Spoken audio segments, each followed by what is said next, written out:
Oke, tenang. tentang kebencian.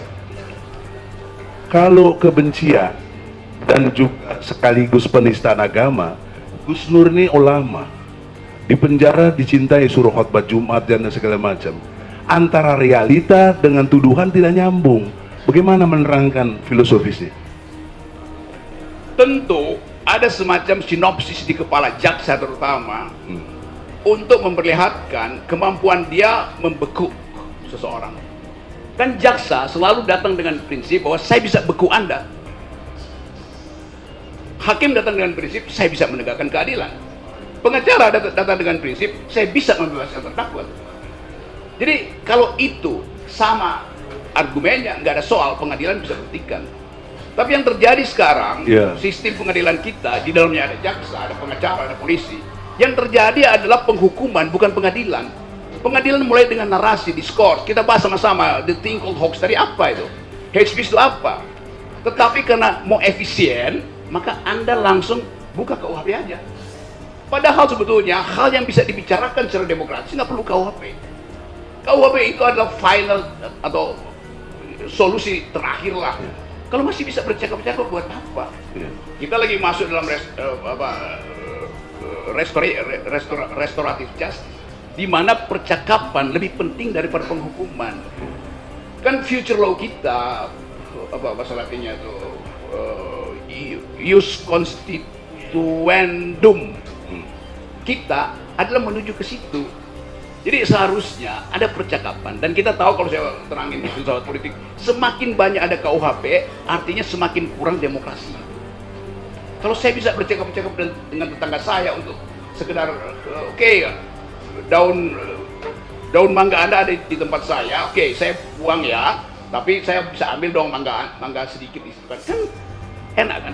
Bukan langsung keluar dengan KUHP, Anda mencemari halaman saya, maka saya bawa Anda ke ruang sidang. Itu berhenti persahabatan antar warga negara. Apalagi ini soal publik, yang seharusnya dipercakapkan aja kan?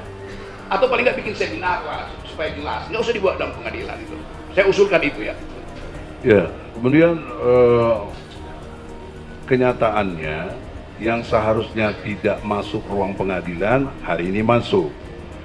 Padahal juga sudah kita buktikan 22 orang saksi, 5 ahli, 17 fakta. Semua tidak ada yang pernah lihat ijazah asli Jokowi. Ini kaitan dengan ijazah soalnya. Maka pertanyaan seriusnya, kok jadi bertele-tele gitu loh? Kan harusnya kalau mengacu kepada 143 dari dakwaan harus cermat, jelas, dan lengkap. Ini kan nggak ada ijazah aslinya, kan berarti tidak jelas. Maka ada klausul harusnya ini kasus batal demi hukum. Tapi kenapa terus berlanjut?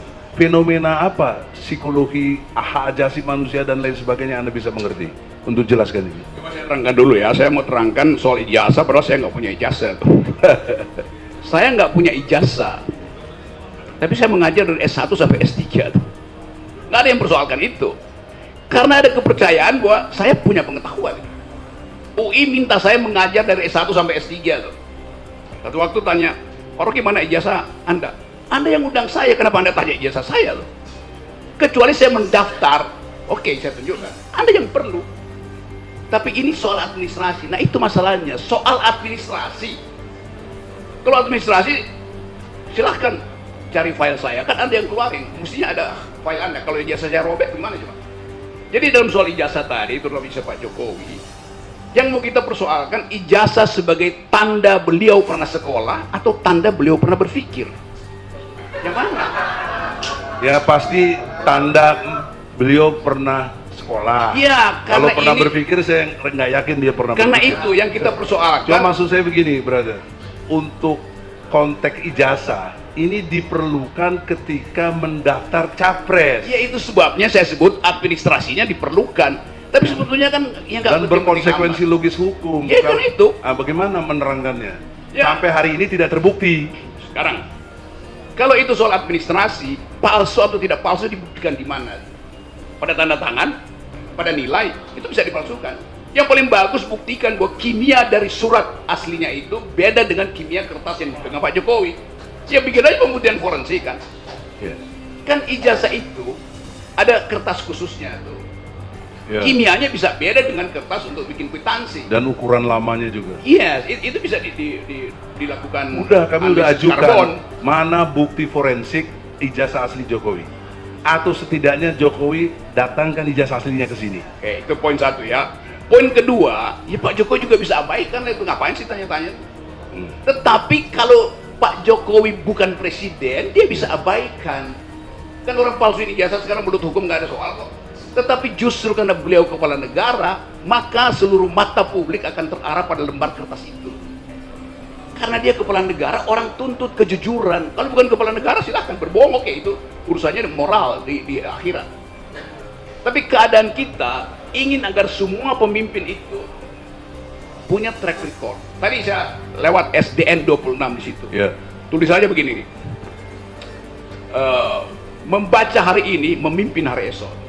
Wah. Di SD 26 tadi di dekat sini begitu tulisannya, di bawahnya aktifkan narasi. Jadi bahkan dari tingkat SD, kalau anak SD bilang kami disuruh membaca supaya besok bisa berpikir, tanda saya pernah membaca ada ijazah itu, apalagi presiden. Jadi pergi pada kepala sekolah SD di situ untuk tahu bahwa filosofi membaca berakibat pada ijazah secara administratif. Itu berlaku bagi anak SD, apalagi bagi Pak Jokowi yang pernah mengklaim duduk di perguruan tinggi dan sekarang adalah pejabat tinggi negara, sehingga semua mata tertuju pada beliau sebagai causa celebre. Orang bisa berbohong, tetapi presiden nggak boleh berbohong. Dasarnya itu. Jadi kalau Pak Jokowi segan, itu ada sesuatu kan. Ya. Jadi semacam saya tunda-tunda deh, atau kayak tunda pemilu tuh. Artinya belum bisa dibuktikan. Setiap penundaan di dalamnya ada perencanaan kejahatan. Waduh, ada perencanaan kejahatan. Nah, dengan tidak ditampilkan ijazah asli berarti ada rencana kejahatan. Secara logis begitu kesimpulannya. Nah, kalau demikian, apa logika psikologisnya tanggung jawab moral bagi si pejabat itu? Karena dia presiden. Apa? Kalau nggak bisa dikriminalkan, tunggu aja pemilu berikutnya kan. Tetapi kan ada poin di dalam hukum bahwa berbohong bagi pejabat publik itu apa pasalnya coba? Kan ada undang-undang TAP MPR waktu reformasi, etika pejabat publik termasuk dalamnya nggak boleh berbohong. Ya. Maka maksud saya, logika psikologisnya apakah dia harus menyatakan mundurkan diri atau apa? Itu tanggung jawab moralnya bagaimana pejabat seperti itu? Ya itu namanya moral call dari seorang pemimpin. Kalau dia seorang pemimpin, ada prinsip noblesse oblige. Semakin noble, obligasinya semakin tinggi. Semakin dia mulia, dia punya kewajiban moral untuk pertanggungjawaban bahkan hal-hal yang nggak pernah dipersoalkan, apalagi dipersoalkan. Jadi sekali lagi ini prinsip leader. Kalau dia dealer bisa dia berbohong, tapi dia leader kan. Iya. Itu beda dealer dengan leader. Jadi logikanya moralnya seperti profesor tadi ya, mengundurkan diri. Iya, dia mesti mengundurkan diri mestinya. Kan itu dasarnya kan.